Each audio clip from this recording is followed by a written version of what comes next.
ఎవ్వరూ ఊహించని మహాయుద్ధానికి రహస్యంగా ప్లాన్స్ జరుగుతున్నాయా? ప్రపంచ అగ్రదేశాలు రెండు సమరానికి సిద్ధమవుతున్నాయా?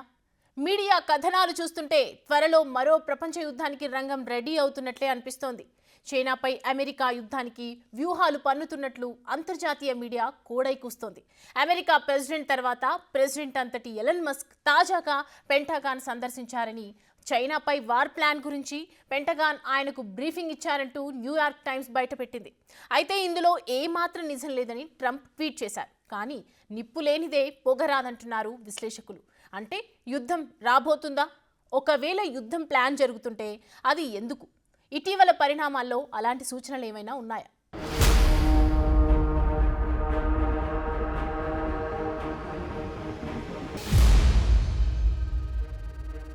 యుద్ధమే జరిగితే అది ఎప్పుడూ చెప్పిరాదు. వచ్చిన తర్వాత దాని ప్లాన్ కూడా అర్థం కాదు.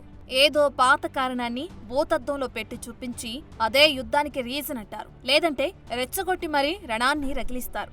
ఇక యుద్ధం మొదలైన తర్వాత గానీ అర్థం కాదు దాని ఉద్దేశమేంటని, అది ఎప్పుడు వరకు నడుస్తుంది అని. అప్పటికీ జరగాల్సిందంతా జరిగిపోతుంది. ఆధిపత్యం ఎవరిదో అంతో నిర్ణయిస్తుంది. నిజానికి యుద్ధం ఏదైనా అది ఆధిపత్యం కోసమే అనడానికి సంకోచించాల్సిన అవసరం కూడా లేదు. సరిగ్గా అలాంటి ఆధిపత్యమే ఈ రెండు దేశాల మధ్య కొనసాగుతుంది.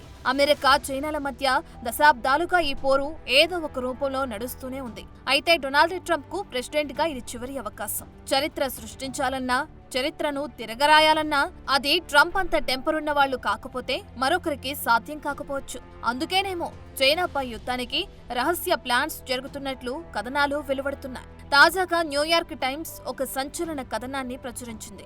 ఎలాన్ మస్క్ పెంటగాన్ ను సందర్శించారని, చైనాతో జరగబోయే యుద్ధానికి సంబంధించి పెంటగాన్ ఉన్నతాధికారులు ఆయనకు బ్రీఫింగ్ ఇచ్చారని అందులో వెల్లడించారు. అయితే ఇందులో నిజమెంత అనేది పక్కన పెడితే ఇప్పుడు యుద్ధం చేసే అవకాశం ఉందా అనేది చర్చించాల్సిన అంశం.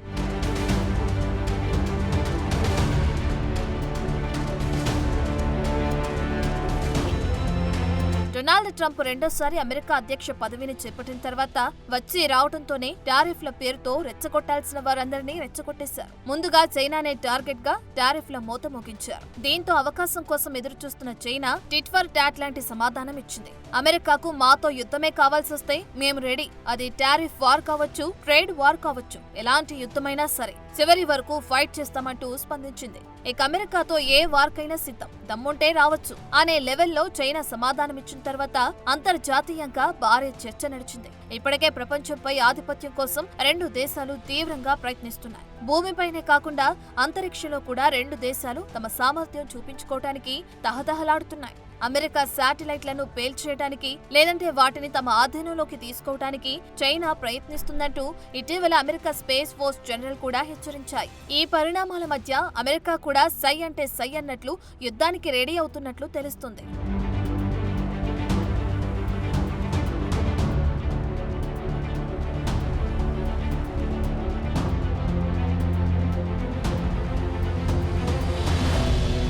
న్యూయార్క్ టైమ్స్ కథనం ప్రకారం US department of government efficiency chief Elon Musk మార్చి 21న పెంటగాన్ వెళ్తున్నట్లు తెలిపింది. ఇక్కడ చైనాపై యుద్ధ వ్యూహాలను వివరించడానికి ఉన్నతాధికారులు మస్క్ కు అత్యంత రహస్య బ్రీఫింగ్ ఇవ్వనున్నారని కథనం పేర్కొంది. అయితే ఈ బ్రీఫింగ్ లో అమెరికా సైనిక వ్యూహాలను వివరించే దాదాపు 20 నుంచి 30 స్లైడ్లు ఉంటాయని కూడా చెప్పారు. ఈ ప్రెజెంటేషన్ లో అమెరికాకు ఉన్న ముప్పు గురించిన అంచనాలు, చైనాలో ఉన్న లక్ష్యాలను టార్గెట్ చేయడానికి అమెరికా దగ్గరున్న వివిధ దారులు వంటి పలు కీలక వివరాలున్నట్లు తెలుస్తుంది. అయితే ఈ ప్లాన్ ఆఫ్ యాక్షన్ కు అమెరికా అధ్యక్షుడు డొనాల్డ్ ట్రంప్ ఆమోదం అవసరమని పెంటగాన్ అధికారులు చెప్పినట్లు మీడియా కథనంలో వెల్లడించారు.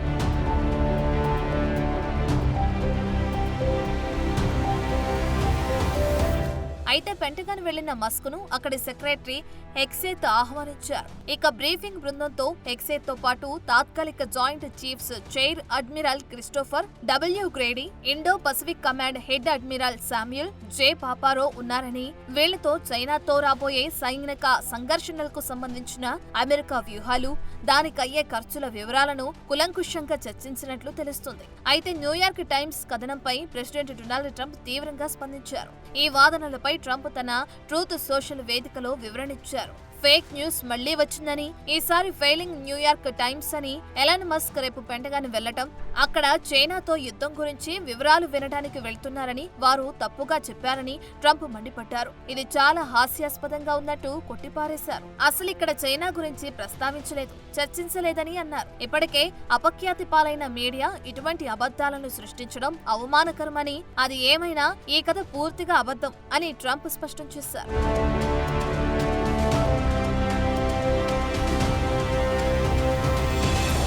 అయితే అమెరికా ఇలాంటి వార్ వ్యూహాలు ఏవైనా చేస్తుంటే వాటిని సైనిక భాషల్లో ఓ ప్లాన్స్ లేదంటే ఆపరేషన్ ప్లాన్స్ అని పిలుస్తారు. ఇలాంటి పెంటగాన్ వార్ వ్యూహాలను అత్యంత జాగ్రత్తగా ఉంచే సైనిక రహస్యాలలో ఒకటిగా పేర్కొంటారు. ఇక ఇంత రహస్య వ్యవహారాలను ఎలాన్ మస్క్ ఎలా చెప్తారనేది కూడా పెద్ద చర్చకు దారితీస్తుంది. నిజమే, ప్రెసిడెంట్ ట్రంప్ కు ఎలాన్ మస్క్ సన్నిహిత సలహాదారుడే. అమెరికా ప్రభుత్వ ఆర్థిక వ్యవహారాలపై పూర్తి అధికారం ఉంది. అయినంత మాత్రాన మస్క్ కు యుద్ధ వ్యూహాలను వివరిస్తారా అనే ప్రశ్న కూడా వస్తుంది. అందులోనూ ఎలాన్ మస్క్ వ్యాపారాలకు చైనా పెద్ద ప్లాట్ఫామ్ కూడా. చైనా మార్కెట్ సూపర్, స్పేస్ లో చైనా అభివృద్ధి గ్రేట్ అంటూ ఆ మధ్య ఎలాన్ చైనాను తెగ పొగిడేశారు కూడా.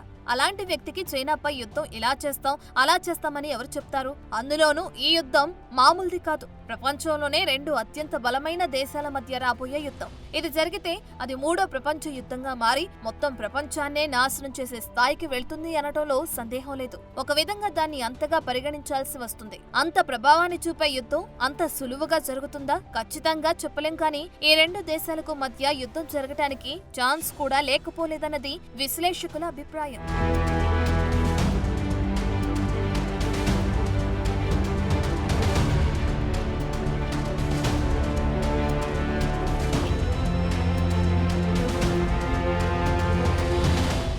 ఎలన్ మస్క్ కు వార్ ప్లానింగ్ గురించి చెప్పలేదని ట్రంప్తో పాటు పెంటగాన్ సెక్రటరీ కూడా స్పష్టం చేసింది. అది అనాధికార సమావేశం మాత్రమే అంటూ కొట్టిపారేశారు. మరి అంత చిన్న మీటింగ్ కోసం అత్యంత రహస్య అంశాలు చర్చించే ట్యాంక్ రూమ్ని ఎందుకు వాడినట్లు? ఇదే ఇప్పుడు అందరికీ వస్తున్న డౌట్. దీంతో పాటు అమెరికా చైనాల మధ్య యుద్ధానికి ఏ అంశాలు కారణమవుతాయనే చర్చ కూడా నడుస్తోంది. ఇక ఇప్పుడున్న పరిస్థితుల్లో ఈ రెండు దేశాల మధ్య వార్ కన్ఫర్మేనా అనేది అర్థం కాకుండా ఉంది.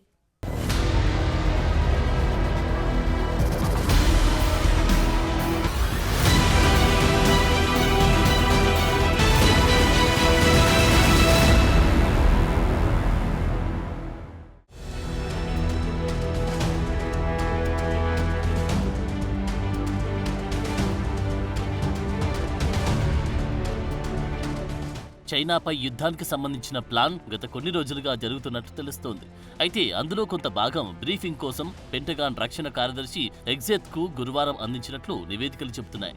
కాగా మార్చి 19న అందులోని మరో భాగాన్ని ఎగ్జెత్ ఇచ్చినట్లు విశ్వసనీయ వర్గాల సమాచారం. అయితే దీనిపై పీట్ ఎగ్జెత్ స్పందించారు. తన ఎక్స్ ఖాతాలో చేసిన పోస్ట్లో ఈ సమావేశం అత్యంత రహస్య చైనా యుద్ధ ప్రణాళికల గురించి కానే కాదని, ఇది రక్షణ రంగంలో ఇన్నోవేషన్, సామర్థ్యాలు, స్మార్ట్ ప్రాడక్ట్ల గురించి జరిగిన అధికారిక సమావేశమని వెల్లడించారు. అయితే ఎగ్జెత్ పోస్ట్ చేసిన 30 నిమిషాల తర్వాత ది వాల్ స్ట్రీట్ జర్నల్ మరో కథనాన్ని వెలువరించింది.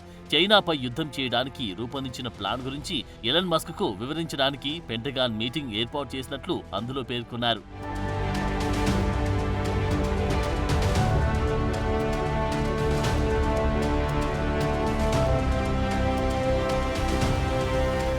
ఏదేమైనప్పటికీ మీటింగ్ అయితే జరిగిందన్నది వాస్తవం. కానీ ఈ సమావేశం మిస్టర్ ఎగ్జెత్ కార్యాలయంలో జరగలేదు. నిజానికి ఆవిష్కరణల గురించి ఏదైనా మీటింగ్ జరిగితే ఆ అనధికార చర్చ ఎగ్జెత్ ఆఫీస్లో జరిగి ఉండేది. కానీ పెంటగాన్లోని అత్యంత రహస్య అత్యున్నత స్థాయి సమావేశాలు నిర్వహించి ది ట్యాంక్ అనే పేరుతో ఉన్న గదిలో మీటింగ్ జరిగిందని సమాచారం. సాధారణంగా ఈ గదిని జాయింట్ చీఫ్ల సభ్యులు, సీనియర్ సిబ్బంది, వార్ కమాండర్లతో జరిగి ఉన్నత స్థాయి సమావేశాల కోసం మాత్రమే వినియోగిస్తారు. అలాంటి గదిని యుద్ధానికి సంబంధించినవి కాకుండా అనధికార సమావేశం ఎలా జరిగిందనే ప్రశ్నలున్నాయి. ఇకపోతే చైనాతో యుద్ధం వంటి అత్యంత ముఖ్యమైన విషయాలను సైనిక అనుభవం లేని మస్క్ లాంటి వ్యక్తులు అర్థం చేసుకోవడం చాలా కష్టం. అలాంటిది మస్క్ కు ఈ వివరాలు ఎలా చెప్పారనే సందేహాలు కూడా ఉన్నాయి. అయితే సాధారణంగా దేశ అధ్యక్షులు ఇలాంటి యుద్ధాలకు సంబంధించి కాగితాల్లో ఉన్న వివరాల కంటే వ్యూహాలకు సంబంధించిన ప్లాన్ను నేరుగా తెలుసుకోవాలని అనుకుంటారు. అలాంటిది ట్రంప్ లేకుండా మస్క్ కు దీనిపై బ్రీఫింగ్ ఎలా జరిగిందని ప్రశ్నలు వస్తున్నాయి. మొత్తానికి మీటింగ్ గురించి ట్రంప్ నుండి పెంటగాన్ అధికారుల వరకు ఏదో దాస్తున్నారనే అనుమానం లేకపోలేదు.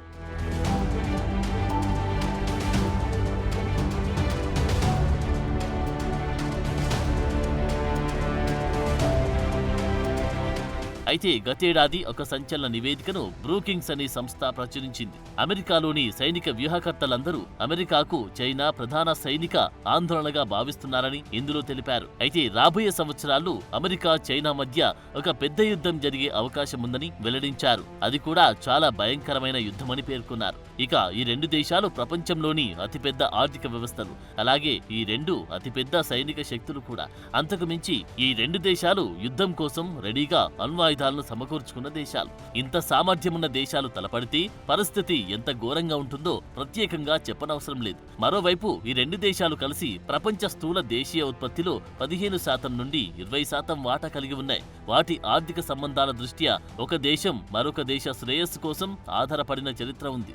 ఇలాంటి దేశాలు రెండు యుద్ధానికి వెళితే ఆ దేశాల మాట అటుంచి యావత్ ప్రపంచ శ్రేయస్సు ఆందోళనలో పడుతుంది. అది మూడవ ప్రపంచ యుద్ధాన్ని అనివార్యం చేస్తుంది. ఫలితంగా మానవ జాతి మనుగడకు ప్రమాదం ఏర్పడుతుందనేది అందరిలోనూ ఉన్న ఆందోళన.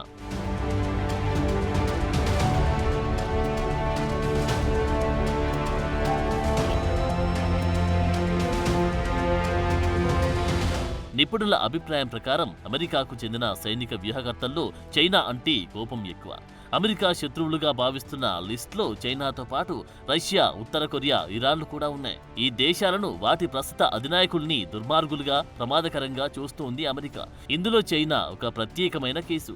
ఇటీవలి దశాబ్దాల్లో తమ దేశంలోని కోట్ల మందిని పేదరికం నుండి బయటకు తీసుకువచ్చింది చైనా. ప్రపంచవ్యాప్తంగా ఆర్థిక వృద్ధికి కూడా చాలా తోడ్పాటు అందించింది అనడంలో సందేహం లేదు. కానీ చైనా ఆ దేశానికి సైనిక ప్రమాదం వస్తుందని బహుశా అనుకోలేదు. 1979 నుండి చైనా ఎలాంటి యుద్ధం చేయలేదు. ఇటీవలి కాలంలో భారత్, ఫిలిప్పీన్స్ దేశాలతో జరిగిన ఘర్షణలు తప్ప ప్రత్యక్ష యుద్ధానికి దూరంగా ఉంది.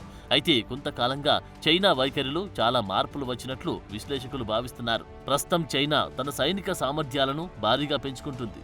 తన రక్షణ వ్యయాన్ని 7.2% అధికం చేసింది. ఇప్పటికే ప్రపంచంలో అత్యంత ఎక్కువ వార్షిప్లు చైనా సొంతం. మరీ ముఖ్యంగా అమెరికా అనగానే కాలుదువ్వడం ఇటీవల మరింత పెరిగింది. ఈ నేపథ్యంలో అమెరికా ప్రయోజనాలకు ఏదైనా ప్రమాదముందంటే అది చైనాతోనే అనే అభిప్రాయం అమెరికాలో గట్టిగా పాతుకుపోయింది. ఇది అమెరికా ముందస్తు యుద్ధ వ్యూహాలను మరింతగా పెంచుతోంది.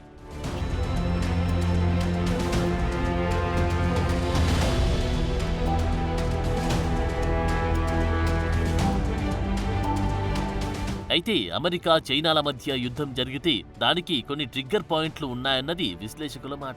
వాటిలో వెస్ట్ పసిఫిక్లోని వివాదాస్పద ద్వీపాలు, జలాలు గురించి ఉన్న వివాదాలు, అలాగే తైవాన్ను ఆక్రమించడానికి చైనా చేసే ప్రయత్నంలో ప్రత్యక్ష యుద్ధం ప్రారంభమైతే తైవాన్కు సాయంగా అమెరికా రావాల్సి ఉంటుంది. అది చైనాపై అమెరికా దాడికి దారులు తీస్తోంది. అయితే అంత క్లిష్టమైన సాహసానికి చైనా రెడీగా ఉందా అనేది డౌటే. ఒకవేళ తైవాన్ను ఆక్రమిస్తే తైవాన్పై చైనా బలగాలను పరిమితంగా ఉపయోగించి ఏదో ఒక రకంగా తైవాన్ను లాక్ చేసేస్తుందని, చివరికి అది లొంగిపోయేలా చేసి తిరిగి ఏకీకరణకు బలవంతం చేయవచ్చని కొందరు విశ్లేషకులు భావిస్తున్నారు. అప్పుడు అమెరికాకు దౌత్యపరమైన యుద్ధం తప్ప ప్రత్యక్ష యుద్ధం చేసే ఛాన్స్ ఉండకపోవచ్చు. అందుకే పశ్చిమ పసిఫిక్ సముద్రం జలాలి అమెరికా, చైనా దేశాల మధ్య యుద్ధానికి కారణం కావచ్చనే అభిప్రాయం అధికంగా ఉంది. అయితే ఇది కూడా పూర్తి స్థాయి యుద్ధాన్ని తీసుకురాదని చాలా మంది భావిస్తున్నారు.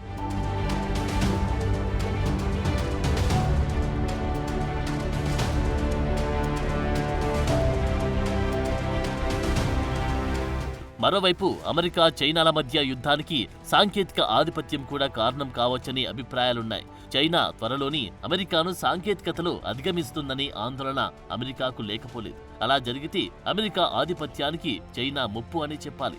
అలాగే పాశ్చాత్య పెత్తనం కూడా సంఘర్షణకు కారణం కాకపోదు. చైనా అనగానే పాశ్చాత్య దేశాలు చాలా దూకుడుగా ఉంటాయి. చైనాను ఓడించి దాని అభివృద్ధిని అడ్డుకోవాలని వాళ్ళు కోరుకుంటారు. ఏ పరిస్థితుల్లో అయినా చైనాను ఓడించడమే ఏకైక పరిష్కారమని పాశ్చాత్య దేశాలు బలంగా నమ్ముతున్నారని చైనా భావిస్తుంది. ఇకపోతే అగ్రదేశాల మధ్య ఎప్పుడు పొత్తు కుదరకపోయినా, వాదనల్లో చర్చల్లో గెలవకపోయినా చైనా బలగాలను ఆశ్రయించడం ఆధిపత్య ఆలోచనలకు పెట్టింది పేరు.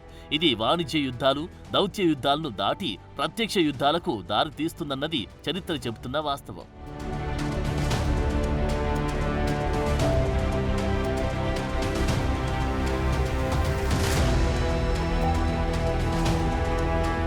ఒక్క మాట మాత్రం నిజం, అమెరికా, చైనాలు ఈ శతాబ్దం ప్రారంభంలో ఉన్న దానికంటే చాలా ఎక్కువ విరోధులుగా మారాయి. అయితే చైనా శక్తి పెరిగినప్పటికీ అది తన సైనిక శక్తిని ప్రదర్శించడానికి వెనుకాడుతోంది. అందుకే తైవాన్పై వైమానిక దాడులకు బదులుగా సైబర్ దాడులకు దిగుతోంది. ఫిలిప్పీన్స్ నౌకలపైకి దూసుకెళ్లింది, కానీ నౌకలను తిప్పికొట్టడానికి ప్రాణాంతకం కాని లేజర్లు, వాటర్ మిసైల్ను మాత్రమే వినియోగించింది. ఇలాంటి పరిస్థితుల్లో చైనాపై బలప్రయోగం చేయడానికి అమెరికాకు ఛాన్స్ ఉండదు. అందుకే ఇటీవల ఫిలిప్పీన్స్ కు మద్దతిస్తామని చెప్పిన ట్రంప్ చైనాను రెచ్చగొట్టే చర్యలను తగ్గించుకోవాలని హెచ్చరించారు తప్ప ఏం చేయలేదు. అందులోనూ తనకు ఎంతో ఇష్టమైన నోబెల్ శాంతి బహుమతిని అందుకోవడానికి యుద్ధాలను ఆపాలనుకుంటున్న ట్రంప్ అంత త్వరగా చైనాపై విరుచుకుపడదనే వాదన కూడా ఉంది. అందుకే చైనా తప్పు చేయాలి తప్ప అమెరికా ఆవేశపడదని చాలా మంది భావిస్తున్నారు.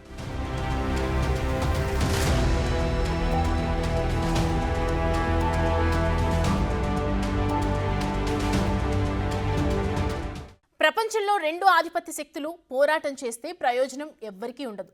ఇది అమెరికా, చైనాలకు చాలా స్పష్టంగా తెలుసు. అందులోనూ డొనాల్డ్ ట్రంప్ లాంటి వ్యాపార దిగ్గజాలకు ఇది ప్రత్యేకంగా ఎవ్వరూ చెప్పనవసరం లేదు. ఇక ప్రపంచ కుబేరుడు, చైనాలో తన వ్యాపారాన్ని విస్తరింపజేసుకుంటున్న ఎలన్ మస్క్ ఉండగా చైనా, అమెరికాల మధ్య యుద్ధం అసంభవం అనే వాదన ఉంది. సో అమెరికా వార్ ప్లానింగ్ ఎలా ఉన్నా అది ఇప్పుడిప్పుడే సాధ్యం కాదన్నది మెజారిటీ అంటున్న మాట.